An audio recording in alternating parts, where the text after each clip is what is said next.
যে আমরা যে ওদের পিছে এত খরচ করতেছি, বিভিন্ন জায়গায় গিয়ে ওরা কিছুই করতে পারতেছে না। জাতীয় দলের ক্রিকেটারদের সম্পর্কেও একের পর এক মানহানিকর বক্তব্য দিয়ে চলছেন বিসিবির পরিচালক এম নাজমুল ইসলাম। তার আচরণ ও অসংলগ্ন কথাবার্তার প্রতিবাদে বাংলাদেশ ক্রিকেটার্স ওয়েলফেয়ার অ্যাসোসিয়েশনের সভাপতি মোহাম্মদ মিঠুন এক ভিডিও কনফারেন্সে পরিষ্কার জানিয়ে দিয়েছেন, বিপিএল এর ফার্স্ট ম্যাচের আগে যদি রিজাইন না করেন তাহলে আমরা সব ধরনের ক্রিকেট বন্ধ ঘোষণা করছি।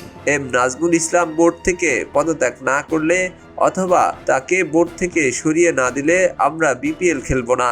সূত্র অনুযায়ী বৃহস্পতিবার দুপুর 1টা ও সন্ধ্যা 6টায় বিপিএল এর দুটি ম্যাচ অনুষ্ঠিত হওয়ার কথা রয়েছে। নির্ধারিত সময়ে মাঠে যাওয়ার কথা থাকলেও কোনো দলের ক্রিকেটারই হোটেল ছেড়ে বের হননি আজ। ফলে বিপিএল এর আজকের দিনের খেলা মাঠে করানো নিয়ে তৈরি হয়েছে চরম অনিশ্চয়তা। নাজমুলের পদত্যাগের দাবি আদায় না হওয়া পর্যন্ত মাঠে না নামার ঘোষণা দিয়ে টিম হোটেলে অবস্থান করছেন ক্রিকেটাররা।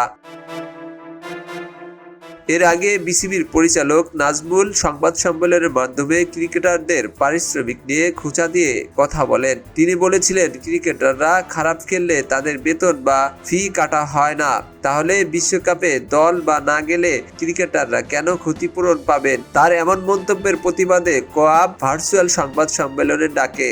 সেখানে কোয়াব কর্মকর্তা বোর্ড পরিচালক নাজমুলের পদত্যাগের আলটিমেটাম দেন। ক্রিকেটারদের সম্মানে নিয়ে এম নাজমুল বলেন, ওরা খেলতে গিয়ে কিছুই না করতে পারলেও আমরা যে এত কোটি টাকা খরচ করেছি, আমরা কি টাকা ফেরত চাচ্ছি?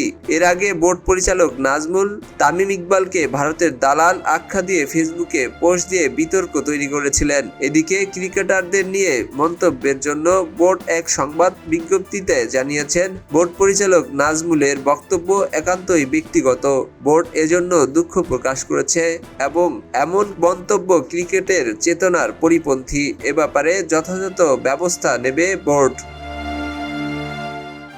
খবরের কাগজ, নিখাত, নির্ভীক, নিরপেক্ষ।